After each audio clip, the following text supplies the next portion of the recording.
एक गांव में एक किसान रहता था। उसके दो बेटे और एक बेटी थी। मोहन, मदन और श्यामा तीनों हर रोज गांव के बाहर स्थित स्कूल में पढ़ने जाते थे। किसान अपने तीनों बच्चों को बहुत प्यार करता था।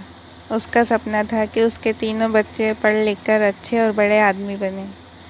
तीनों बच्चों को नारियल के लड्डू बहुत पसंद थे, इसलिए माँ ने घर पर ही नारियल के स्वादिष्ट लड्डू बनाकर रख दिए थे और रोज़ स्कूल जाते समय उन्हें एक एक लड्डू दिया करती थी।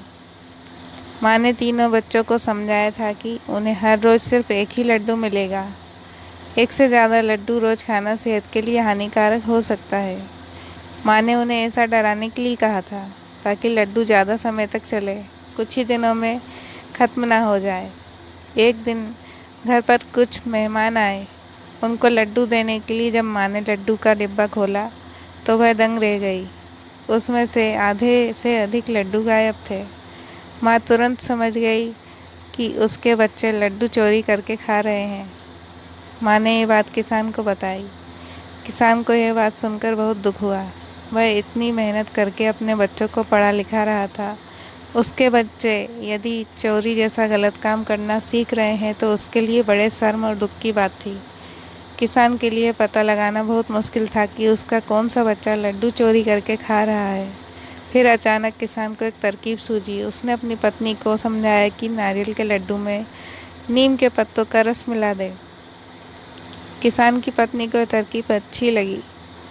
उसने ऐसा ही किया। दोपहर के बाद जब तीनों बच्चे स्कूल से लौटकर घर आए तो माँ उन्हें खाना देकर गाय को चारा डालने के लिए घर से बाहर चली गई। कुछ ही समय बाद किसान का दूसरा बेटा यानी मदन घर के मुख्य द्वार पर आया। उसने दरवाजे पर ही सब खाया पिया उलट दिया। मोहन का चेहरा उतरा हुआ था और उसकी आंखों से खूब पानी बह रहा था। तभी किसान और उसकी पत्नी भी घर के मुख्य दरवाजे पर पहुंच गए। वे दोनों समझ गए कि उनका दूसरा बेटा मोहन ही लड्डू चोरी करके खा रहा था। माँ ने पानी से मोहन का मुंह साफ कराया और उसे घर के अंदर ले गई। किसान ने बड़े बेटे मोहन और छोटी बेटी श्यामा को मदन की करतूत बताई। उन्होंने भी पिता को बताया कि मदन हर रोज़ स्कूल के रास्ते में पड़ने वाले बगीचे से फल चुराकर खाता है। यह जानकर किसान और उसकी पत्नी को बहुत दुख हुआ। किसान ने क्रोधित होते हुए यह कहा कि कल से मदन अब स्कूल नहीं जाएगा। वह मेरे साथ खेतों में मजदूरों की तरह काम किया करेगा। यदि उसे चोर ही बनना है तो उसे पढ़ाने लिखाने की कोई फ़ायदा नहीं। उधर मदन की रो रो कर हालत ख़राब थी। उसको अपनी गलती का एहसास हो चुका था। उसने अपनी गलती स्वीकार कर ली। मदन ने अपने माता पिता से माफ़ी मांगते हुए कहा वह आगे कभी चोरी नहीं करेगा। पिता ने उसे समझाते हुए कहा, देखो बेटा, चोरी करोगे तो अपमान ही मिलेगा। यदि सम्मान चाहते हो तो अच्छे काम करने पड़ेंगे। अब तुम्हें खुद फैसला करना है, तुम्हें अपमान चाहिए या सम्मान।